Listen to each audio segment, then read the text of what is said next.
Hello everyone, welcome to National Focus. I'm Tarnia Green. It's always a pleasure to have you join us. Among the major developments, southeastern communities to embark on backyard gardening projects. 364 graduate from the Dominica State College, and the Roving Caregivers Program moves to Warner. Stay with me as I bring you the major stories right after the break. If you can believe this, come by my house and let me show you some movies. why can't you believe this? Some mothers don't believe their own children when they say they've been sexually abused, and they don't report it.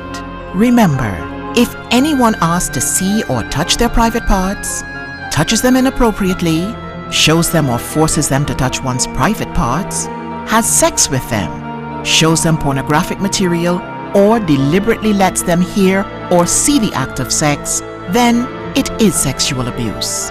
Believe your child and report the sexual abuse. For more information about child abuse, contact these agencies. This message brought to you by UNICEF and this station. Welcome back. Time now for the details of the news. A backyard gardening enhancement project to combat micronutrient deficiencies in southeastern communities in Dominica was officially launched in La Plaine on Wednesday. The project, which was conceptualized by the Ministries of Health and Agriculture, will allow members of those communities to enhance their livelihoods and economic standards. At a recent health survey conducted on the island, that survey revealed that there was need for residents to consume more iron-rich foods to prevent health problems such as anemia. The general results of the survey indicated that there was a 35% prevalence of anemia overall. 47%, the highest, was in women of childbearing age 17 to 49 years. 43% in Riviera Syriac and 40% in Boetica. Now, we were concerned about the levels of anemia among children 1 to 4 years, that was 33%, and 5 to 11 years, 31%. Among the adolescents 12 to 16, there was 28% anemia. Now, the fact that Riviera Syriac and Boetica had the highest percentage of anemia, the health team, together with myself, decided to put an intervention plan together to address this situation. District Medical Officer for the area, Dr. Nibayo Bekele, spoke of the timeliness of such a project. He said the project will assist community residents to improve on the nutritional value of the food they consume, thereby improving their health status. The launching of today's program, when undertaken by villagers of the district, will certainly enhance the livelihood in that their economic standard will improve. It will ensure sustainable food system and lead to an improvement in their nutritional value. Furthermore, backyard gardening practices will definitely assist in combating the chronic non-communicable disease, since these practices provides the opportunity to produce organically grown food. Nutritionist Marnis Tit is hoping that the communities will use this backyard gardening project to grow more leafy vegetables, fruits and peas. For us, at this time, our concern is the amount of peas that is being grown, and we know that our pigeon peas used to be grown widely, but that's like a no-no now. Even for green leafy vegetables, which we are promoting now, and because of the high content of iron in our spinach and our Chinese cabbage and our what have you, and also our herbs like our parsley and our celery, we are concerned about the number of persons who have these. The fruits are also important. Important to know that people have fruit trees growing in their backyard. That is excellent.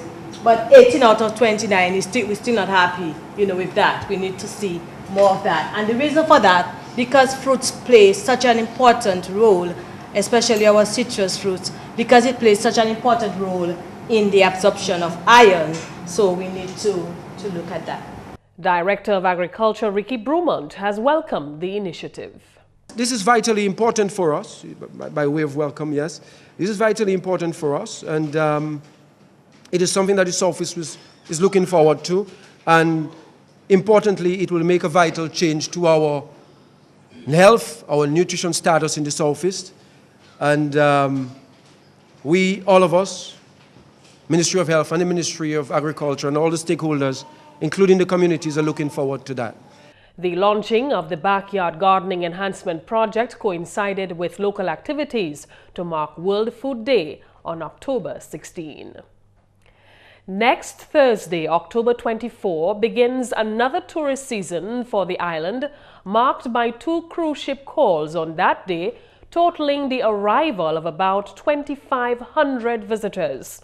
Assistant Superintendent of Police Officer Ainsworth Irish made comments calling for a partnership among persons involved to make the season a safe and successful one. There has been a collaborative effort between the police, the tourism officials, and of course people from the Dominica Discover Authority. And we are hoping that persons will sort of complement the work of the police. As you know, we have a very important role to play in terms of policing the tourist sites. The Tourism Protection Unit, of course, is headed by ASP Albert, that is from the Traffic Department. And there's a Tourism Protection Unit that polices the various sites. And we are hoping that persons will appreciate the fact that, yes, the tourist season this year, we have 201 calls, and we have to create that sort of environment on safety and soundness. So we are calling on all patrons and all the stakeholders to collaborate the efforts and to continue to work in sync with the police to ensure that there is safety and security. Officer Irish also responded to a question regarding vagrant harassment during that time. Recently, we had some discussions with the the various stakeholders, and of course, I can tell you from the grotto standpoint, we have decided to take in some of the vagrants during this tourist season to ensure that we can, have them, give them a warm meal and entertain them at the grotto. Also, the ministry has had some discussions with the mayor of the city of Roseau to ensure that something is done to have some sort of organized situation where we can take the vagrants off the streets, because that is a concern, and certainly as we create that, that ambience, that safety net, we want to ensure that the tourists, they are not unduly interfered with when they come to this nature island. The assistant superintendent was speaking at a police press conference on Wednesday when the traffic and security arrangements were outlined for the Creole in the Park event, which commences next week. And Minister for Public Works, Energy and Ports, Honorable Rayburn Blackmore, has announced that the government of Dominica will soon embark on a comprehensive national street lighting program in which 5,000 solar-powered streetlights will be erected in communities across the island. The minister made reference to this during the opening ceremony of an energy-efficient and renewable energy forum at the Fortune Hotel on Monday. The minister said the project, which is being financed by grant funds from the government of the People's Republic of China, is expected to be done incrementally. He indicated that in the first instance, the project will run for 33 months, at which time 2,500 of those streetlights will be installed. We are just about to embark on a very comprehensive national street lighting program where we shall install 5,000 street lights. We're talking about solar lights. And let me say, in the first instance, we shall install 2,500 street lights. Now somebody may ask, and we're talking about solar lights. Now somebody may ask where the money is coming from. We have been able to get that support by way of grant funding from the government of China, and it's a total package which entails not only the actual installation of the street lights, but the training component for the maintenance and installation components of that project. And we're hoping before the end of this year to see the actual commencement of that project. The project will run for 33 months in the first instance. 44 of those solar street lights are expected to be installed on a section of the Edward Oliver LeBlanc Highway extending from the Coast Guard base in Fonkole to the Cove in Canefield. 364, that's the number of young men and women who graduated from the Dominica State College on Wednesday, exactly 25 less than last year's new record of graduates. This year, however, the new Dominica State College facility housed the ceremony. Although not officially commissioned, the structure saw 2013's graduates move on to the next chapter of their lives. Dominica's head of state, His Excellency Charles Sovereign, Acting Prime Minister Honorable Dr. Kenneth Daru, other government officials, staff and well-wishers also witnessed the momentous occasion. Honorable Justina Charles, representing Dominica's Education Minister, spoke words of advice to the graduates. To those moving on to seek employment and higher education, she emphasized the concept of reform. Think outside of the box. Demonstrate initiative. Be bold to move from the field of studies that everyone else is pursuing. Think reform and choose the fields that will help to continue building your country and the region. We at the Ministry of Education are proud of you and your achievements and look forward to seeing and hearing more of you on the brand new highway of education. Let me end by saying again, congratulations to all of you. I pray God's blessings over all of you as you move forward in your chosen field. And I also pray God's continued blessings on the President of the State College, the Board of Directors of the State College, the staff of the various faculty, parents and supporters, the government of Dominica, and the people of Dominica. President of the State College, Dr. Donald Peters, began his address by quoting some statistics that he hopes resonates with students as they move forward. If you want to lead people, you should first educate yourself. And you, my dear students, have done that. Congratulations. You are therefore indeed a member of a very small fraternity. Only 12% of our population are in the place where you are. In Latin America, which is our leaders, 26 to 28% are the average of the nations of this Latin Americans who go to college. In America, it's 42%. In China, it's 4%. And now we are 12%. I think the aim of this government is to educate as many people as possible. And certainly, you are the vanguards. And you should be proud that you're part of a small fraternity. But in the next 10 years, they will catch up with you. So congratulations again. He went further to caution graduates not to be afraid of starting from the bottom. Brian Burkhardt in the New York Times said, and I quote, "If you get the job that you applied for, you should be grateful and make the most of it. It will be hard work, sometimes back-breaking work, and you may feel that the work is beneath you, but the reality is that nothing is beneath you because you don't know anything yet," end quote, about work. Against this background, dear graduate, much will be expected of you.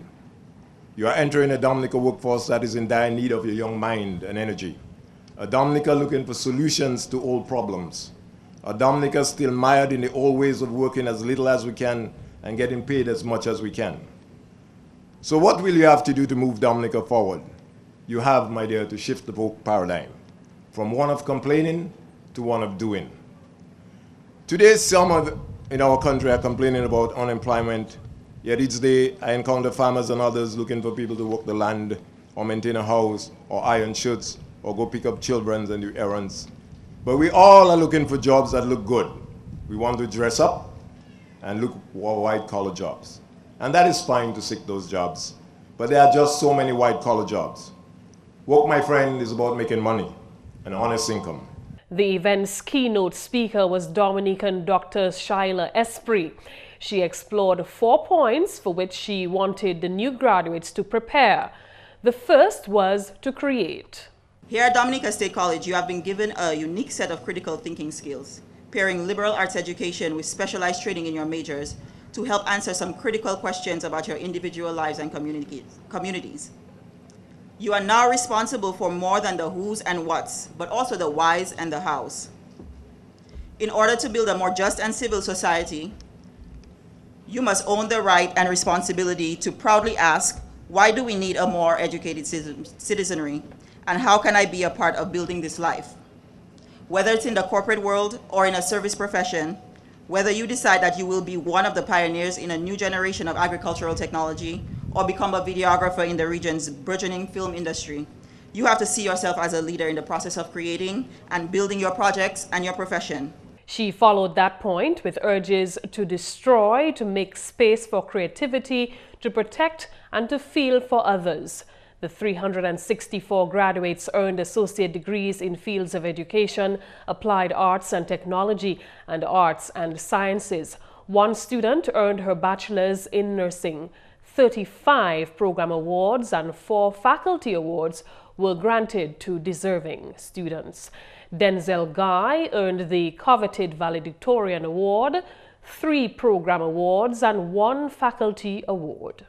Today does not only belong to us, it belongs to those who have supported us along the way as well, our families. Nothing is more wonderful or more celebrated than something that will unlock a person's potential and will allow him to grow and think.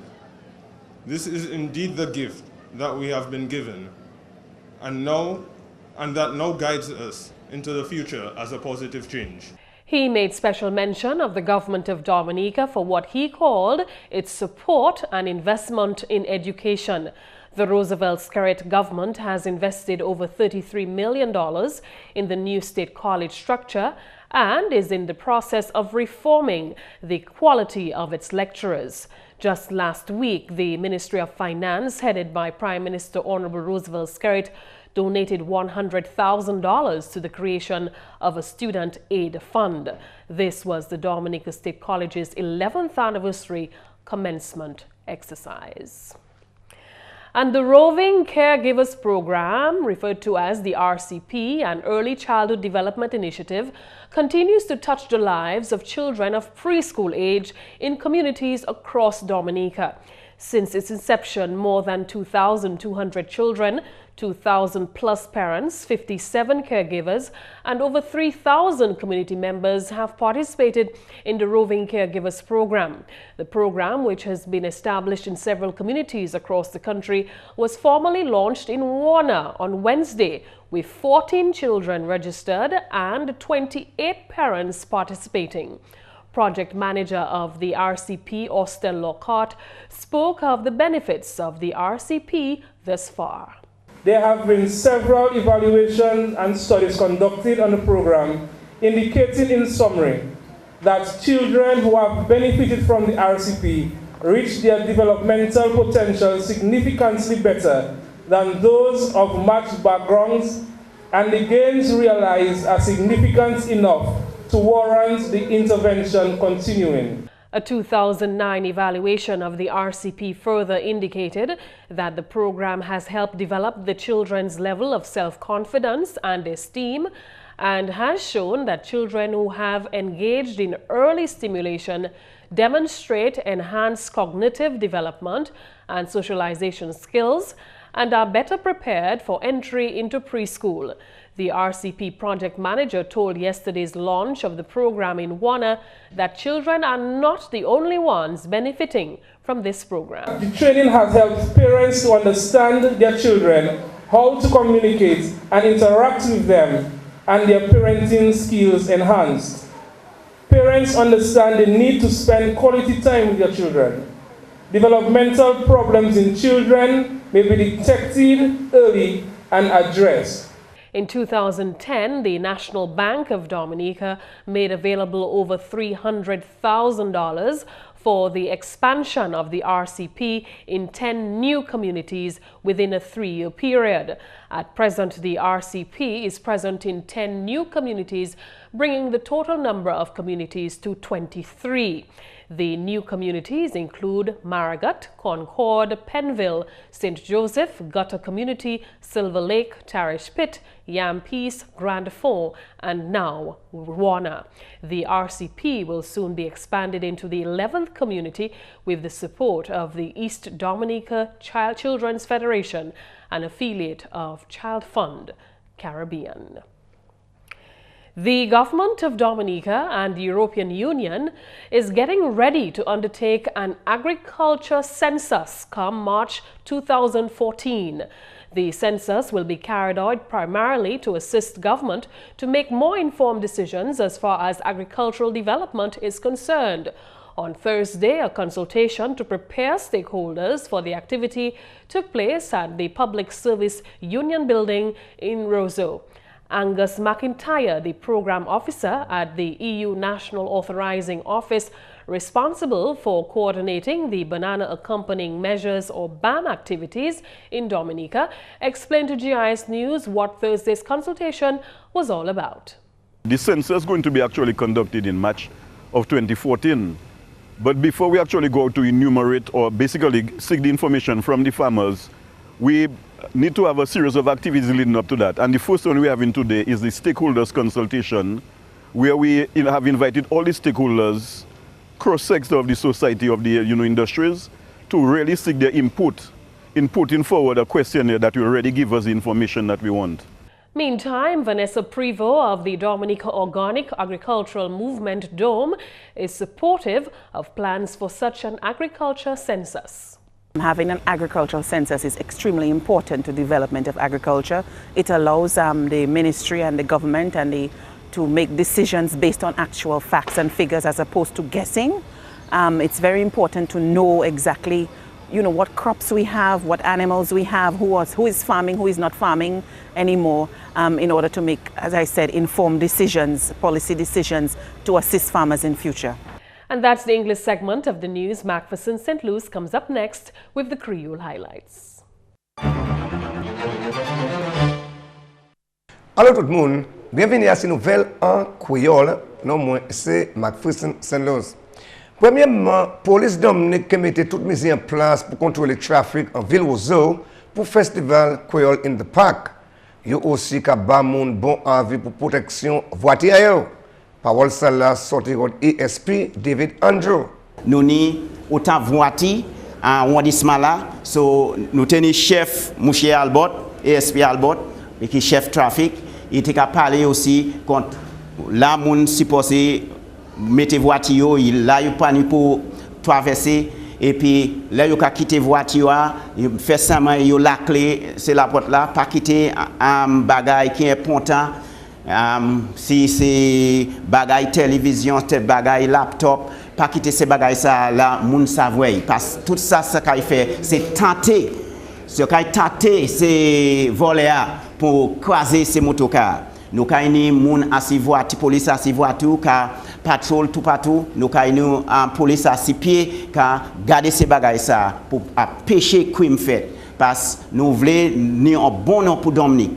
Parce que si nous avons un mauvais nom, ces touristes là pas qui venir en pays nous encore. So nous devons faire sema qui avion c'est un avion qui est bien safe et toute mesure pour travailler pour faire sema qui ça fait. So toutes ces polices là nous caille ni en force nous caille travailler ensemble pour faire sema qui nous pas des pièces crime nous pas des pièces désordre à botanical gaz là pour jouer créole là créole à Pâques là. En la nouvelle, ça fait qu'à concerner repris moun ka paye pour manger qui ka rentrer paye là, ça ou food import bill, changement climatique et puis globalisation, ka continue affecter système agricole pays là. Parole celle-là sorti au ministre agriculture Honorable Matthew Walter. Honorable Walter dit, ministry ka continue bien concerné comment situation salam ka bien affecté nous. Quand même, ministre Walter fait parole, même si la situation ça a existé, le ministre là a mis toutes mises en place pour avancer la sécurité manger et puis nutrition. Et le gouvernement a continué à monter pour le travail, ressources pour l'agriculture en parmi d'autres bagailles. En la nouvelle, police Dominique fait tout bagaille pour empêcher vagrants distraire touristes pendant qu'ils ont visité le pays là. Parole celle-là sur le chef département trafic ESP Patrickson Albert. Vagrant même c'est un gros problème dans ici. Un gros problème même parce que tous les années nous avons essayé de faire marcher. Et comme nous savons que nous avons l'argent dans chemin, nous avons fait essayer maman. Mais si rien fait, c'est nous qui viennent devant. Si pour se battre aussi nous fait rien qui wrong, nous devons venir battre. Mais quand nous savons que semaine prochaine, jeudi prochain, nous avons un débat qui va venir ici. Et nous savons que tout vrai même, ils savent ça même, et ils même qui sorti. Mais ça nous fait dans ça là qui. Nous avons mis tout porte-police en dedans pour conduire le trafic là.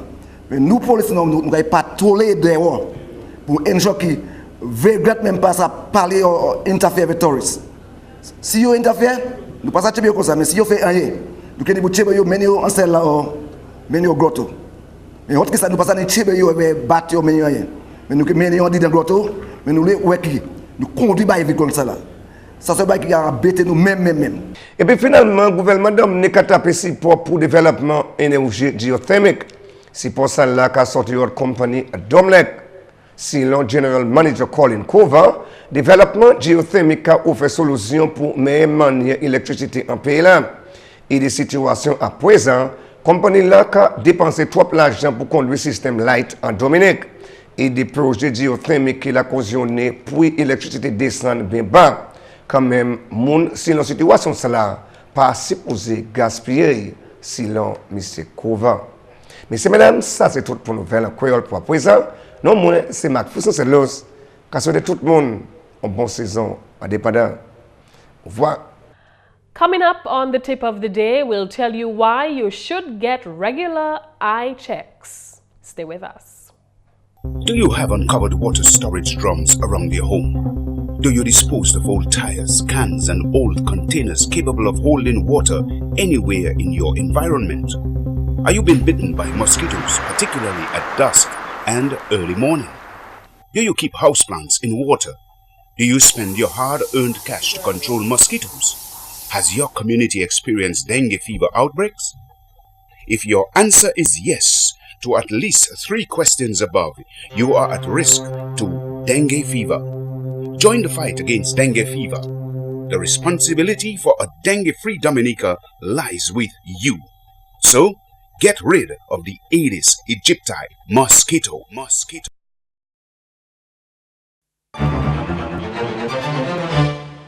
Seeing an eye doctor once a year is maybe the most important thing you can do for your eyes and your general health. These checkups can let you know about vision problems you may have and help you fix them with glasses or contact lenses. Having clear vision can improve your quality of life, and it can also help you avoid headaches and other eye-related health problems. Your eye doctor will also look for signs of eye disease, such as glaucoma, that may have no symptoms. Finding such eye diseases early enough can help prevent more problems and even blindness. And that's all for this edition of National Focus. We always welcome your suggestions and your comments, so please feel free to drop us an email at gis@dominica.gov.de, or you can visit our website at news.gov.de. On behalf of the entire news production team, I'm Tarnia. Thanks for watching. Remember to join us again tomorrow.